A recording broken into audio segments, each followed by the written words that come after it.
Leçon 4, le magnétisme et l'électricité. L'effet magnétique du courant électrique. Le courant électrique peut générer un champ magnétique. Comment? Quand le courant électrique passe dans un fil conducteur, un champ magnétique est généré. On peut l'observer par la déviation, c'est-à-dire le mouvement de l'aiguille d'une boussole quand on place près du fil. L'électroaimant, c'est l'aimantation par l'électricité. Activité. On a un fil en cuivre isolé, en forme d'une bobine, un long clou en fer doux, une pile sèche, batterie. Quand le courant électrique passe dans une bobine, que se passe-t-il?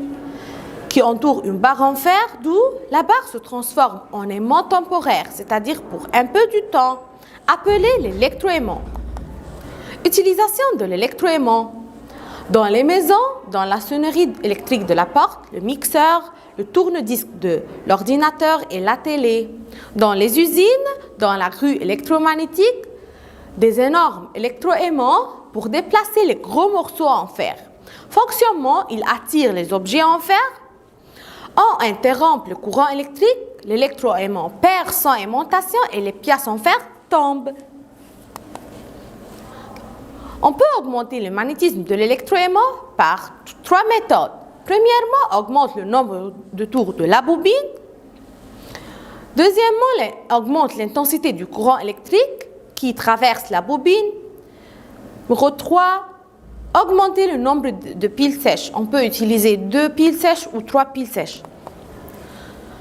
Générer le courant électrique en utilisant l'aimant. L'énergie électrique peut être engendrée par l'énergie magnétique à travers le mouvement d'un aimant à l'intérieur d'une bobine. Le courant électrique allume l'ampoule. Deuxièmement, le mouvement d'un fil dans le champ magnétique entre les deux pôles de l'aimant. Comme ça. L'aiguille de l'ampèremètre se dévie plus ou moins quand on augmente la vitesse du mouvement du fil. Alors, l'énergie cinétique se transforme en énergie électrique. La dynamo. C'est un appareil utilisé pour transformer l'énergie cinétique en énergie électrique. Faraday, c'est un savant anglais, utilise cette découverte pour fabriquer un générateur de courant électrique appelé la dynamo. Et merci pour votre attention.